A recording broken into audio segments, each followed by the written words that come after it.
दोस्तों नमस्कार, मैं आपका दोस्त मनोज कुमार मिश्रा, एक फिलोसोफर और एस्ट्रोलॉजर। मैं आप सभी लोगों का अपने YouTube चैनल पर हार्दिक स्वागत करता हूं।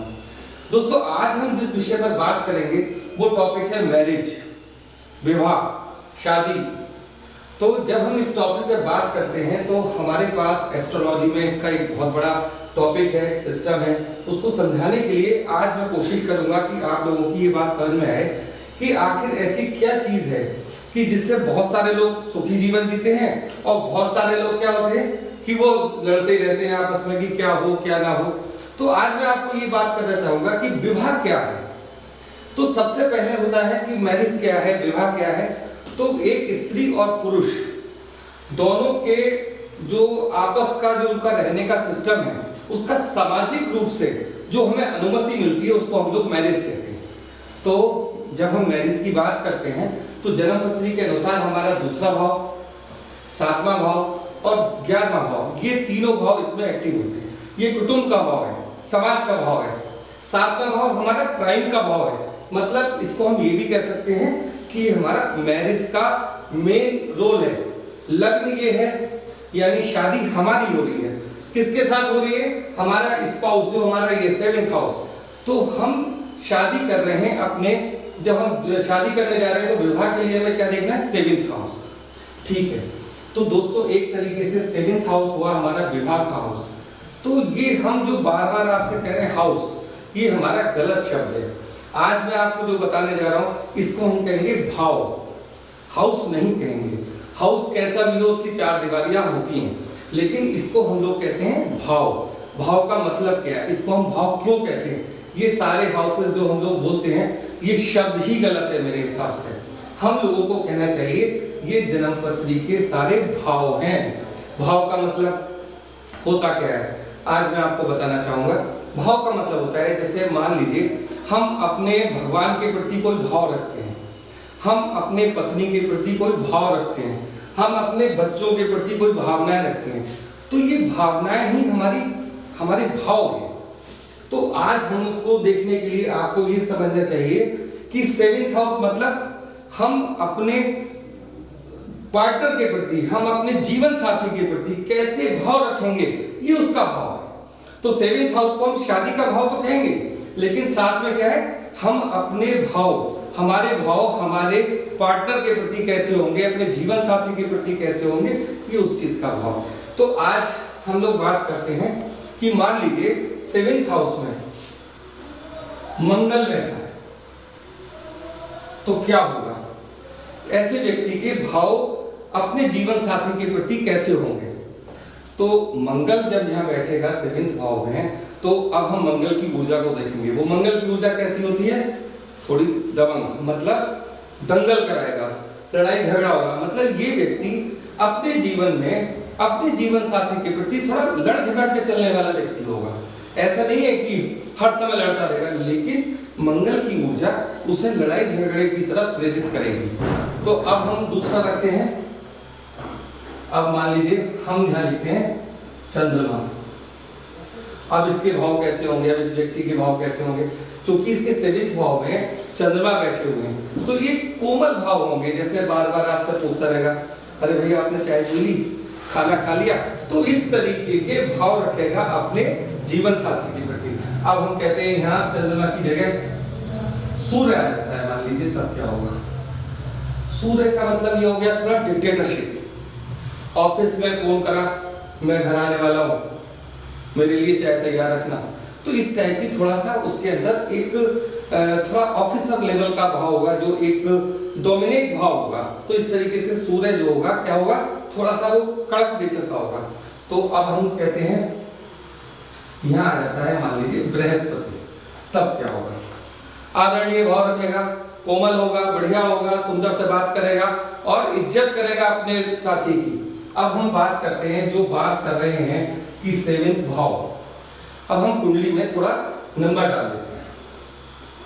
मान लीजिए 4 है तो यह 10 होगा, या 3 होगा, या 5 होगा, या 9 होगा।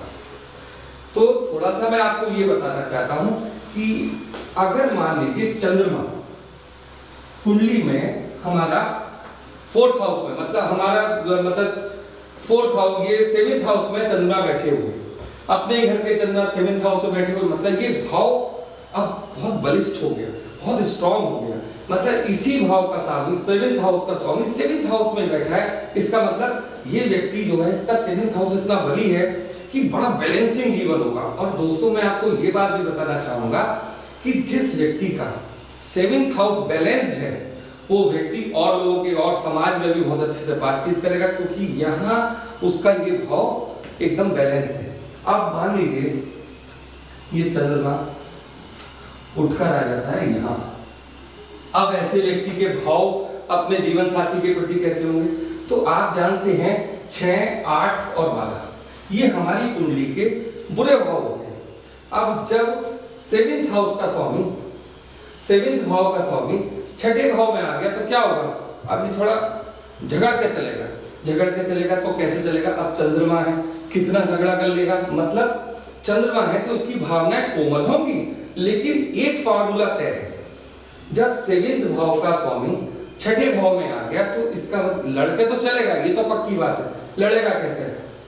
आज मैं सुबह उठा, आपने मेरे लिए चाय नहीं बनाई, मुझे खुद चाय बनानी थी, मतलब भावनात्मक लड़ेगा, ऐसी चोट मारेगा जो भावनात्मक रूप से, मैं ऑफिस जा रहा था, आप मेरी तरफ देख रही थी, लेकिन फिर भी आपने कोई रेस्पॉन्स नहीं दिया, इस टाइप की हमले करता रहेगा। अब मान लीजिए दोस्तों ये चंद्रमा यहां आ गया, अब ये क्या करेगा? अब ये सेवेंथ भाव का स्वामी जब अष्टम भाव में आ जाता है तो क्या करता है? ये क्या करेगा? आपसे क्या करेगा? जरा जरा सी बातों पर अपने पार्टनर की इज्जत गिरा देगा, मान गिरा देगा। क्यों? क्योंकि ये आठवां भाव अपमान का भाव है। छोटी छोटी सी बातों पर कह देगा, अरे तुम कुछ नहीं जानती, तुम्हारे पास कोई अकल ही नहीं है, हमारे यहाँ ऐसा नहीं होता, तुम्हारे यहाँ ऐसा होता होगा, लेकिन बाहर की बातें यहाँ नहीं चलेंगी। इस टाइप की बातें वो उसे चोट मारता रहेगा। अब ये यहां से हट के यहां आ जाता है, तो दोस्तों ये भी बहुत बुरा भाव है। मतलब जब सेवेंथ भाव का स्वामी 12th हाउस में आ जाता है, 12th भाव में आ जाता है, तो क्या? वो निर्लिप्त सा रहेगा। मतलब अब हम देख रहे हैं किस चीज के लिए? अपने जीवन साथी के भाव के लिए। तो इस व्यक्ति के भाव क्या होंगे? अब आप इससे बात करोगे तो ये अपने पार्टनर को इग्नोर करेगा, कितना ही इसकी अच्छी वाइफ हो, कितना ही इसका अच्छा हस्बैंड हो, लेकिन वो उसे इग्नोर करेगा। जैसे हम अपने घर में कोई सामान लाकर रख लेते हैं ना, पड़ा है वो पड़ा है, इस तरीके से इसके भाव होंगे।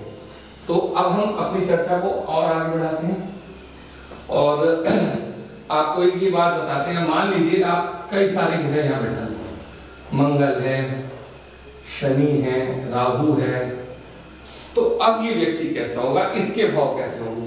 मंगल है तो लड़ेगा, शनि है थोड़ा सा बुजुर्ग वाली नेचर होगी, और वो ढीठ भी होगा। तो इस तरीके से हम देखते हैं कि इस व्यक्ति के भाव किस तरीके से अपने पार्टनर के प्रति होंगे। अब हम ये सारी चीज हटाते हैं यहाँ से और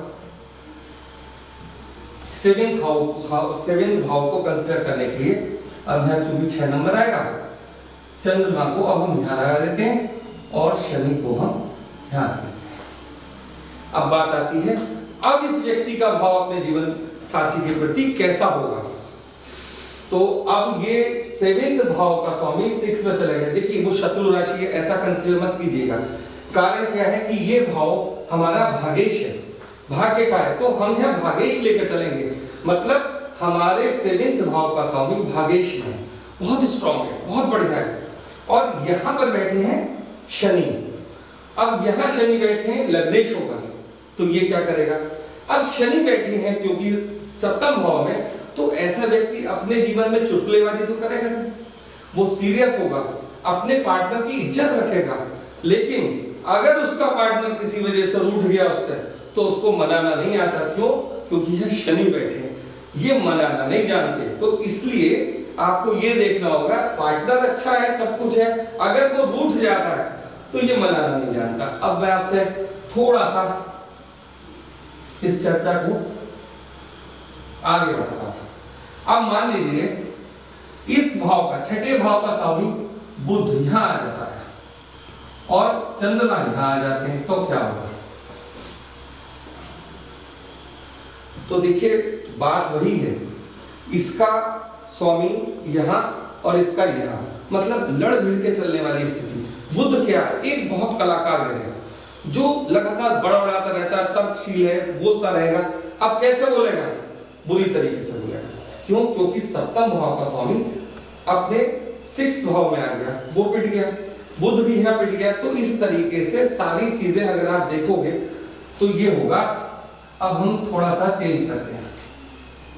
अब ये चंद्रमा यहाँ आ जाता है, तब क्या होगा? इस व्यक्ति के भाव अपने जीवन साथी के प्रति कैसे होंगे?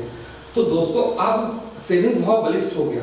अब ये बुध यहाँ पर संगीत गाएगा, चुटकुले सुनाएगा। क्यों? ये तो अपना रूप बदल लेता है ना बुध। अब ये हास्य परिहास करेगा, खूब अच्छे से बात करेगा। तो जो यहाँ लड़ाई करा रहा था वो क्या है? अब यहाँ पर बहुत संगीत सुनाएगा, बहुत बढ़िया सा रहेगा, अच्छे से रहेगा अपने जीवन साथी के प्रति।